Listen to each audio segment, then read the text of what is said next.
नमस्कार साथियों, RM39 classes YouTube channel में आप सभी का हार्दिक स्वागत है। साथियों, इस वीडियो में हम बात करेंगे कि जो रेलवे की तरफ से ग्रुप डी की जो भर्ती थी उसके आवेदन की जो अंतिम तिथि है वो बढ़ा दी है, लास्ट डेट यानी बढ़ा दी है। तो इस संबंध में आपको हम जानकारी देंगे। तो देखिए साथियों, RRB की तरफ से 32,438 पदों पर भर्ती इसमें ग्रुप डी की निकाली गई थी और इसके आवेदन जो तिथि है वो बढ़ा दी है। अब रेलवे में ग्रुप डी के लिए 1 मार्च 2025 तक ऑनलाइन आवेदन कर सकते हैं। तो आप 1 मार्च तक इसमें ऑनलाइन आवेदन कर सकते हैं। इससे पहले जो एप्लीकेशन अप्लाई करने की जो डेट है वो 22 फरवरी 2025 थी और आवेदन फीस जमा करने की जो अंतिम तिथि है, भुगतान तिथि, वो 24 फरवरी से बढ़ाकर 3 मार्च कर दी गई है।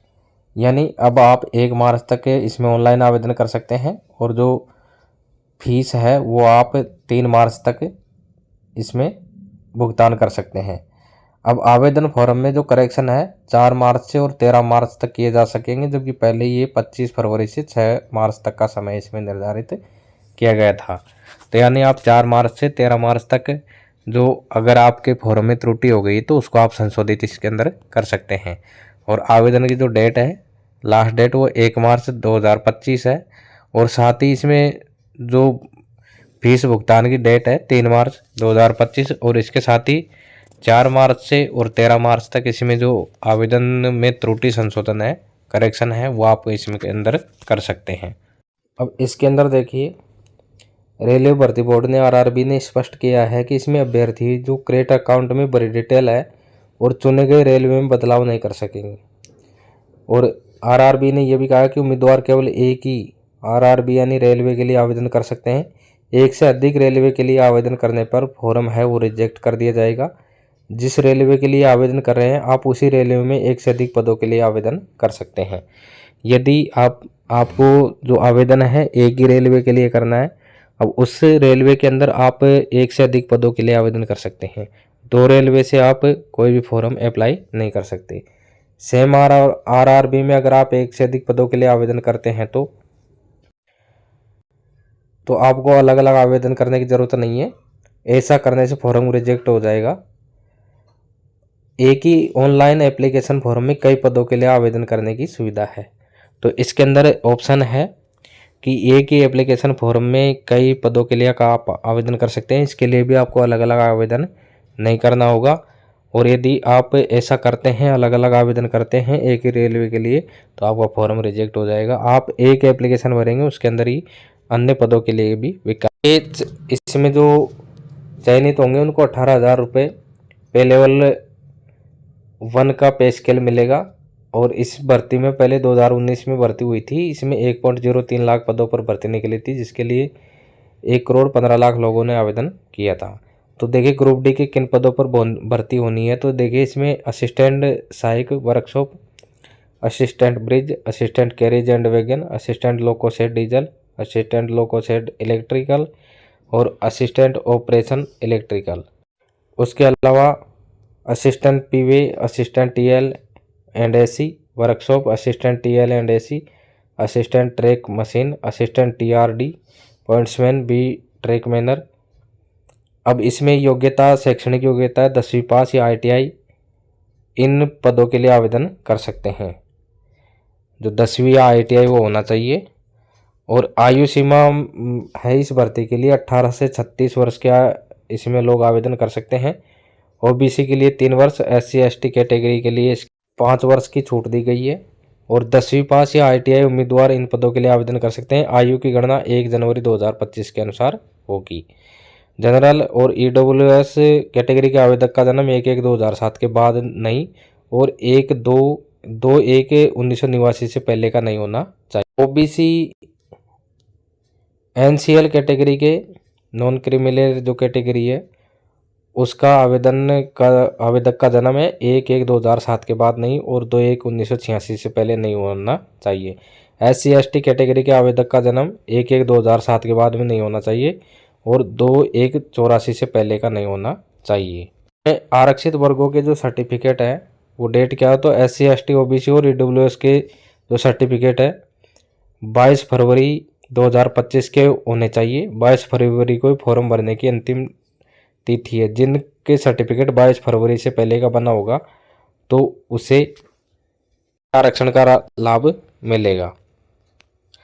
उसके अलावा रेलवे ग्रुप डी भर्ती में ईडब्ल्यूएस कोटे से आवेदन करने वाले ध्यान रखें कि ईडब्ल्यूएस जो सर्टिफिकेट है 2024-25 का होना चाहिए। 1 अप्रैल 2024 से और 22 फरवरी 2025 के बीच में जारी हुआ होना चाहिए। एक बार की छूट एक बार के लिए बीते माहों में निकली विभिन्न भर्तियों की तरह ग्रुप डी के नोटिस में भी अधिकतम आयु सीमा में 3 साल की छूट का जिक्र भी है। तो इसमें 3 साल की छूट दी गई है। अधिकतम आयु सीमा 33 की बजाय 36 वर्ष तय की गई है। यह भी कहा गया है कि यह छूट सिर्फ एक बार के लिए है। तो इसमें 33 साल की बजाय इसमें ऑलरेडी 36 वर्ष की गई है।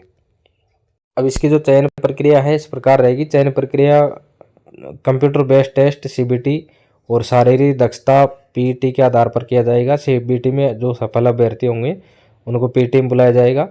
सीबीटी सिर्फ एक चरण होगा। पीईटी के बाद डॉक्यूमेंट वेरिफिकेशन और मेडिकल होगा। सीबीटी 90 मिनट का होगा जिसमें कुल 100 प्रश्न होंगे। जनरल साइंस और मैथमेटिक्स से के इसमें 25-25 क्वेश्चन पूछे जाएंगे। 30% जनरल इंटेलिजेंस व रीजनिंग और 20% जनरल एवरेज करंट अफेयर्स। महिला और पुरुष पीईटी की जो शर्तें हैं अब तो इसमें देखिए, पुरुष उम्मीदवारों के लिए एक बार में 35 किलोग्राम वजन के साथ 100 मीटर की दूरी को 2 मिनट में कवर करनी होगी। तो 35 किलोग्राम वजन के साथ में उनको 100 मीटर दूरी तय करनी है 2 मिनट के अंदर, और 4 मिनट और 15 सेकंड में 1000 मीटर की दौड़ उनको पूरी करनी होगी। यह है पुरुष उम्मीदवारों के लिए पीईटी की शर्तें। उसके बाद महिला उम्मीदवारों के लिए एक बार में 20 किलोग्राम वजन 100 मीटर की दूरी 2 मिनट में कवर करनी होगी। यानी महिलाओं के लिए वजन इसमें कम है। तो पुरुष इसमें 35 किलोग्राम वजन उठाएंगे और महिलाएं इसमें 20 किलोग्राम वजन के साथ में 100 मीटर की दूरी 2 मिनट में तय करेगी। फिर जो 1000 मीटर की दौड़ है वो 5 मिनट और 40 सेकंड में पूरी करनी होगी महिलाओं को, और पुरुषों को 4 मिनट और 15 सेकंड में पूरी करनी होगी। अब सीबीटी में जो मार्क्स है नॉर्मलाइजेशन की जो पद्धति है वो अपनाई जाएगी, और कुल वैकेंसी के 3 गुना उम्मीदवारों को पीईटी के लिए बुलाया जाएगा। सभी वर्गों का न्यूनतम पासिंग जो प्रतिशत है यूआर 40% है। जनरल में, ईडब्ल्यूएस में 40%, ओबीसी नॉन क्रिमिलेयर में 30%, एससी में 30% और एसटी में भी 30%, यानी 30% अंक आने उनके अनिवार्य होंगे। तो जनरल और ओबी जो ईडब्ल्यूएस है उनके 40% और बाकी OBC non creamy layer, SC ST के लिए 30% अंक अनिवार्य है। और इसके अंदर जो आवेदन शुल्क है वो आवेदन शुल्क देखिए, इसके अंदर जनरल ओबीसी और ईडब्ल्यूएस वर्ग को 500 रुपये का शुल्क देना होगा, और अगर फर्स्ट स्टेज सीबीटी परीक्षा में आप बैठते हैं तो 400 रुपये का आपको रिफंड कर दिए जाएंगे।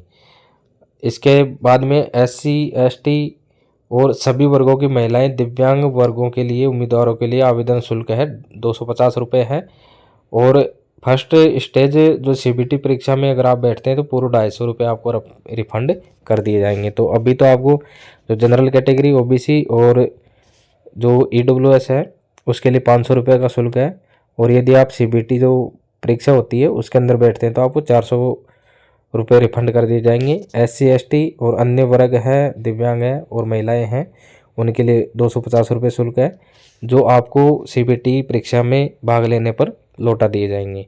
तो साथियों, ये कॉमन सी जानकारी थी जो ग्रुप डी भर्ती है किस प्रकार से भर्ती होगी। ये तो मोटी मोटी जानकारी थी आपके लिए, और साथ ही इसमें ये अपडेट है कि इसके जो फॉर्म है वो अब 1 मार्च तक आप इसमें आवेदन कर सकते हैं। तो जिन्होंने अभी तक ग्रुप डी के लिए आवेदन नहीं किया है वो 1 मार्च तक इसमें आवेदन कर सकते हैं।